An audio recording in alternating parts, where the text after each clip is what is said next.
নমস্কার বন্ধুরা, AJP creation with রান্নাঘরে আপনাদের সকলকে স্বাগত জানিয়ে শুরু করছি আরও একটি নতুন পর্ব। আজ আরও একটা মজাদার নতুন ইন্টারেস্টিং রেসিপি নিয়ে হাজির হয়েছি আপনাদের সামনে।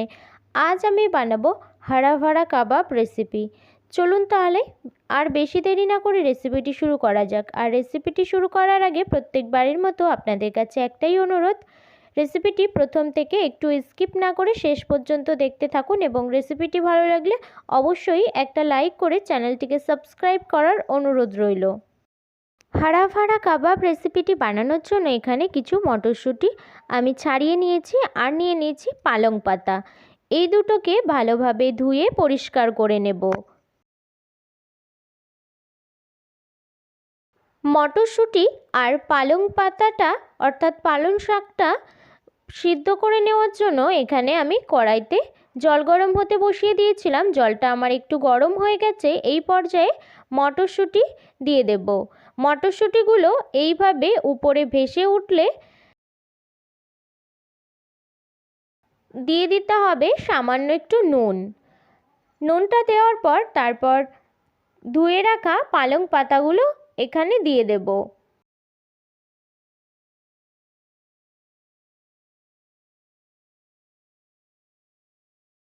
দেখুন বন্ধুরা, এই পর্যায়ে মটরশুঁটি আর পালং পাতাটা কিন্তু আমার প্রায় সিদ্ধ হয়ে গেছে। আমি এবার জল ঝরিয়ে তুলে নেব। জল ঝরিয়ে তুলে নেওয়ার পর আমি এখানে একটা গামলাতে ঠান্ডা জল নিয়ে নিয়েছি। ঠান্ডা জলের মধ্যে কিন্তু আমি দিয়ে দেব। তাহলে কিন্তু এই সবুজ কালারটাই আমার হাড়া ভাড়া কাবাবের জন্য অত্যন্ত দরকারি। এই সবুজ কালারটাই তখন কিন্তু আমি পাবো। এই সবুজ কালারটাই কিন্তু থেকে যাবে। আমি এখানে মিক্সি নিয়ে নিয়েছি। মিক্সিতে কিন্তু জল ঝরিয়ে মটরশুঁটি আর পালং পাতাগুলোকে তুলে নিয়েছি। তুলে মিক্সিতে পেস্ট করে নেব। এই পর্যায়ে পালং পাতা আর মটরশুঁটিটা কিন্তু আমার মিক্সিতে ভালোভাবে পেস্ট করে নেওয়া হয়ে গেছে। রেসিপিটি বানানোর জন্য এখানে কড়াইতে তেল গরম হতে বসিয়ে দিয়েছিলাম। এই পর্যায়ে তেলটা আমার গরম হয়ে গেছে। জিরে ফোড়ন দিয়ে দেব। আর আমি আগে থেকে কিছু গাজর একদম কুচি কুচি করে কেটে ধুয়ে রেখেছি, সেই গাজরগুলোকে দিয়ে দেব।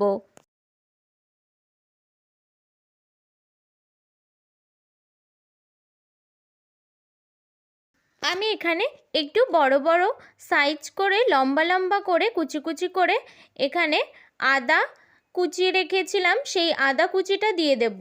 আর দিয়ে দিচ্ছি লঙ্কা কুচি। আমি এখানে আগে থেকেই একটা ছোট সাইজের ফুলকপিকে এইভাবে কুচি কুচি করে কেটে ধুয়ে রেখেছিলাম। সেই ফুলকপিগুলোকে এবার দিয়ে দেব।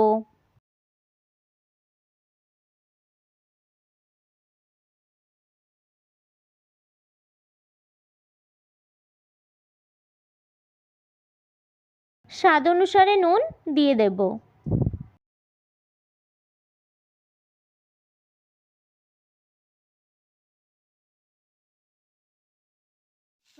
দেখুন বন্ধুরা, এই পর্যায়ে কিন্তু সমস্ত সবজিগুলোই আমার ভালোভাবে সিদ্ধ হয়ে গেছে। এবার আমি নামিয়ে নেব।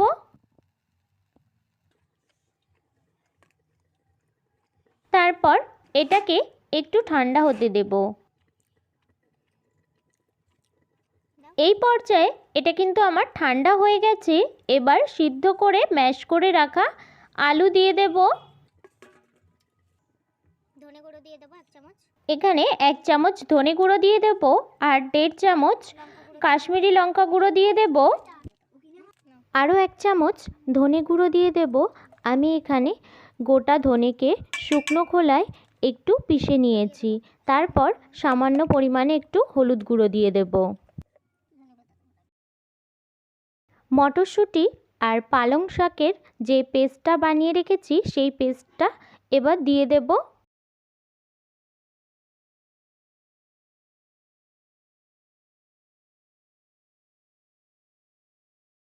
এরপর দিয়ে দিচ্ছি কিছু ধনেপাতা কুচি।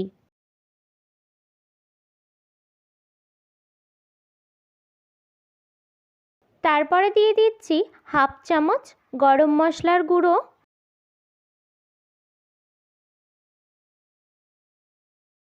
আর দিয়ে দিচ্ছি সামান্য একটু চালের গুঁড়ো, আর সবশেষে একটা গ্রেটারের সাহায্যে গ্রেট করে একটু পনির দিয়ে দেব। আমি এখানে 100 গ্রাম পনির নিয়ে নিয়েছি।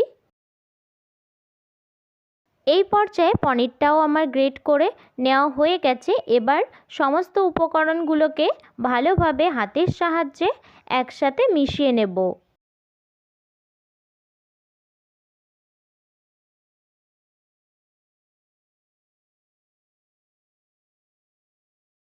সমস্ত উপকরণগুলো আমার একসঙ্গে ভালোভাবে মিশিয়ে নেওয়া হয়ে গেছে। একটু স্বাদ অনুসারে নুন দিয়ে দিচ্ছি।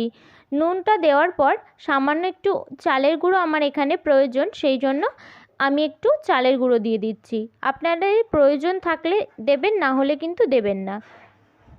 দিয়ে ভালোভাবে মিশিয়ে নেব। আবারও সমস্ত উপকরণগুলো কিন্তু আমার একসাথে মিশিয়ে নেওয়া হয়ে গেছে। এবার হাতে একটু তেল লাগিয়ে নেব। তেল বা ঘি আপনারা যা ইচ্ছা লাগিয়ে নিতে পারেন। তারপরে কিন্তু একটু নিয়ে এইভাবে কিন্তু একটা গোলাকার শেপ দিয়ে নেব।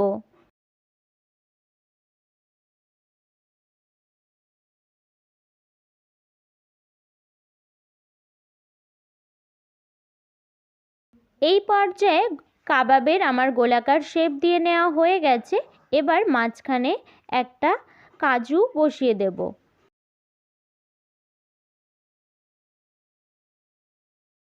আবারও একটা কাবাব আমি একইভাবে বানিয়ে দেখাচ্ছি আপনাদের। একটু গোলাকার করে তারপর হাতের তালুর সাহায্যে একটু চ্যাপ্টা করে নিলেই কিন্তু কাবাবের শেপ রেডি হয়ে যাবে। আর মাঝখানে একটা কাজু একটু চেপে বসিয়ে দিতে হবে, তাহলেই কিন্তু আমাদের কাবাবগুলো ভাজার জন্য একদম রেডি হয়ে যাবে। এই পর্যায়ে সমস্ত কাবাবগুলো কিন্তু আমার ভাজার জন্য রেডি হয়ে গেছে। এই পর্যায়ে সমস্ত হাড়া ভাড়া কাবাবগুলো কিন্তু আমার ভেজে নেওয়ার জন্য পারফেক্টলি রেডি হয়ে গেছে, শুধু ভেজে নেওয়ার অপেক্ষা। এই পর্যায়ে কাবাবগুলোকে ভেজে নেওয়ার জন্য কড়াইতে সাদা তেল অর্থাৎ রিফাইন্ড অয়েল গরম হতে বসিয়ে দিয়েছি। তেলটা আমার গরম হয়ে গেছে। আমি এবার এক একটা করে কাবাব দিয়ে দেব।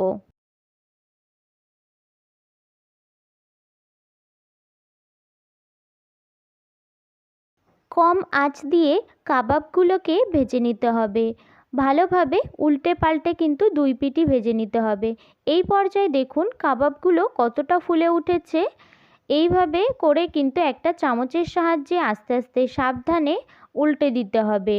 উল্টে দিয়ে ভালোভাবে দু পিঠই সুন্দরভাবে ভেজে নিতে হবে। আর দেখুন কত সুন্দর একটা কালার চলে এসেছে কাবাবে। আর দেখুন এই পর্যায়ে কিন্তু কাবাবগুলো আমার পুরোপুরি ভেজে নেওয়া হয়ে গেছে। দুই পিঠই খুব সুন্দর একটা কালার চলে এসেছে। এবার আমি তেল ঝরিয়ে তুলে নিচ্ছি।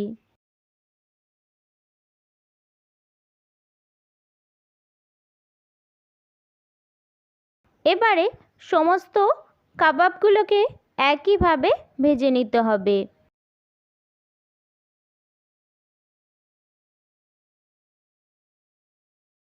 এই পর্যায়ে সমস্ত কাবাবগুলো কিন্তু আমার রেডি হয়ে গেছে। এই কাবাবকে হাড়া ভাড়া কাবাব নামে চেনা যায়, কিন্তু আমরা বাঙালিরা হয়তো এটাকে সবজি কাবাব বলে চিনে থাকি। এই কাবাবগুলো দেখতেও যেমন আকর্ষণীয়, খেতেও তেমন ভীষণ টেস্টি হয়। যেহেতু এই পর্যায়ে সমস্ত হাড়া ভাড়া কাবাব বা সবজি কাবাবগুলো আমার ভেজে নেওয়া হয়ে গেছে, এর উপরে একটু চাট মশলা ছড়িয়ে দেব, তাহলে কিন্তু খেতে আরও টেস্টি লাগবে।